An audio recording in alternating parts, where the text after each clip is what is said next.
are listening to the most comprehensive paranormal archive on the internet. Welcome to Salsido Paranormal. I'm your host, James Salsido, and tonight I am continuing my series review, The Book of the Damned by Charles Fort. As always, you can find all episodes of the show along with links to social media, ways to listen, and ways to support the show at the website, and that is salsidoparanormal.com. That's SALSIDO paranormal.com. There are many ways to support the show, and support is never expected but always appreciated, as there are expenses in making these shows. Like I said, there's many ways to support the show. You can share the show with others and rate and review it on your favorite podcast platforms. You can, I always forget to say this, you can send a one-time donation through PayPal to the show. And you can also sign up for the Patreon feed and get all the extra content there for as little as $1 a month. And you can also check out the merchandise store and get all kinds of shirts and some other items there with designs made by friends of the show. Please follow friends of the show. That would be Jen, the Arcane Observer, if I could talk, who has her own channel and is the co-host of this show on Saturdays whenever she can join me. Ricky of the Anything is Possible podcast, who does a paranormal themed show on Sundays usually, and I'm there for that.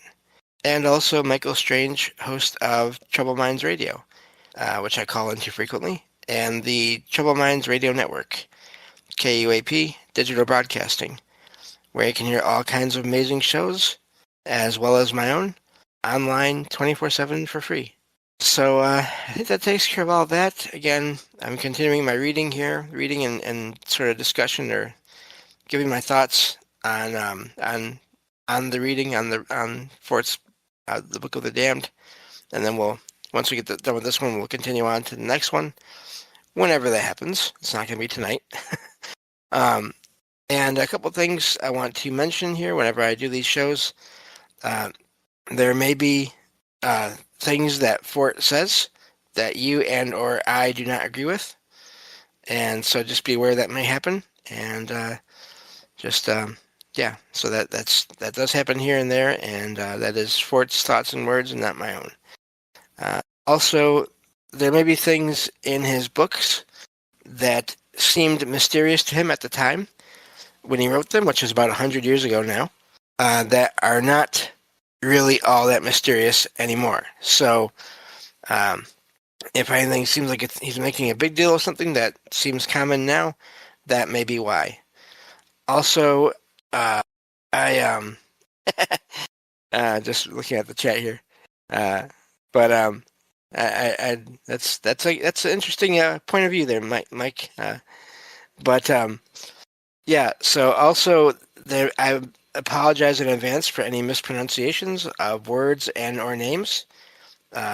Both can be hard, especially when they are not even in English. So I will mess up, and I apologize for that. I will keep going as well as I can. So also I'm going to be doing probably a little bit of review here. Last time we ended in the middle of a paragraph, I believe, and I don't know where exactly we ended up in the middle of that paragraph, so I'm going to start at the beginning of the paragraph, and we'll go from there. So, getting back to the book here, Nature, that's a publication, 7-112, that according to a correspondent to the Birmingham Morning News, the people living near King's Sutton, Banbury, saw about 1 o'clock, December 7th, 1872, something like a haycock hurtling through the air. Like a meteor, it was accompanied by fire and a dense smoke, and and made a noise like that of a railway train. And then in quotation marks here, it was sometimes high in the air and sometimes near the ground, in quotation marks. The effect was tornado-like. Trees and walls were knocked down. It's a late day now to try to verify this story, but a list is given of persons whose property was injured. We are told that this thing then disappeared, in quotation marks, all at once, end quotation marks. These are the smaller objects which may be derailed, railway trains, or big green snakes, for all I know. But our expression upon approach to this earth by vast dark bodies, that likely they'd be made luminous, would envelop in clouds, perhaps, or would have their own clouds, but that they'd quake, and that they'd affect this earth with quakes, and that then would occur a fall of matter from such a world, or a rise of matter from this earth to a nearby world, or both fall and rise, or exchange of matter, process known to advanced seismology as celestial metathesis, except that if matter from some other world, and it would be like someone to get it into his head that we absolutely deny gravitation just because we cannot accept orthodox dogmas, except that if matter from another world filling the sky of this earth generally as to a hemisphere or locally should be attracted to this earth, it would seem thinkable that the whole thing should drop here and not merely its surface materials. Objects upon a ship's bottom, from time to time, they drop to the bottom of the ocean. The ship doesn't. Or, like our acceptance upon dripping from aerial ice fields, we think of only a part of a nearby world succumbing, except in being caught in suspension to this Earth's gravitation, and surface materials falling from that part. Explain or express or accept, and what doesn't matter. Our attitude is, here are the data. See for yourself. What does it matter what my notions may be? Here are the data. But think for yourself or think for myself. All mixed up we must be. A long time must go by before we can know Florida from Long Island. So we've had data of fishes that have fallen from now established and respectabilized Super Sargasso Sea, which we've almost forgotten. It's now so respectable, but we shall have data of fishes that have fallen during earthquakes. These we accept were dragged down from ponds or other worlds that have been quaked, when only a few miles away by this earth, some other world also quaking this earth. In a way, or in its principle, our subject is orthodox enough. Only grant proximity of other worlds, which, however, will not be a matter of granting, but will be a matter of data, and one conventionally conceives of their surfaces quaked, even of a whole lake full of fishes being quaked and dragged down from one of them. The lake full of fishes may cause a little pain to some minds, but the fall of sand and stones is pleasantly enough thought of. More scientific persons or more faithful hypnotics than we have taken up this uh, subject unpainfully relatively to the moon. For instance, Pere has gone over 15,000 records of earthquakes, and he has correlated many with proximities of the moon, or has attributed many to the pull of the moon when nearest this earth. Also, there is a paper upon this subject in the Proceedings of the Royal Society of Cornwall, I believe. It's all abbreviated, so I'm not sure. 1845. Or theoretically, when at its closest to this earth, the moon quakes the face of this earth and is itself quaked, but does not itself fall to this earth. As the moon at such times, one can go over old records and find what one pleases. That is what we now shall do. Our expressions are for acceptance only. Our data. We take them from 4 classes of phenomena that have preceded or accompanied earthquakes: unusual clouds, darkness profound, luminous appearances in the sky, and falls of substances and objects, whether commonly called meteoritic or not. Not one of these occurrences fits in with principles of primitive or primary seismology, and every one of them is a datum of a quaked body passing close to this earth, or suspended over it. To the primitives, there is not a reason in the world why a convulsion of this earth, or this earth's surface, should be accompanied by unusual sights in the sky, by darkness, or by the fall of substances or objects from the sky. As to phenomena like these, or storms preceding earthquakes, the irreconcilability is still greater. It was before 1860 that Pere made his great compilation. We take most of our data from lists compiled long ago. Only the safe and unpainful have been published in recent years, at least in ambitious, voluminous form.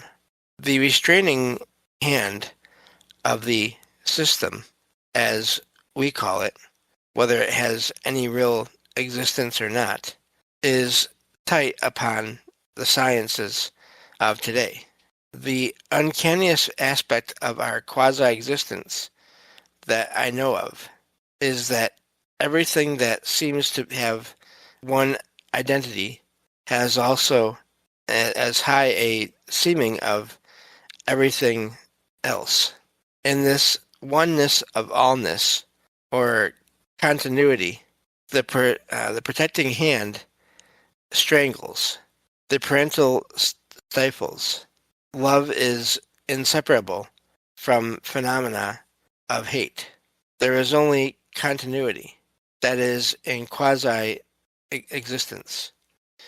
Nature, as in the publication, at least in its correspondence columns, still evades this protective strangulation, and the monthly weather review is still a rich field of unfaithful observation. But in looking over other long-established periodicals, I have noted their glimmers of quasi-individuality fade gradually. Wow, I can't talk. After about 1860, and the surrender of their attempted identities to a higher attempted organization. Some of them expressing intermediateness wide endeavor to localize the Okay, anyway. Localize the universal, or to localize self, soul, identity, entity, or positiveness, or realness, held out until as far as 1880.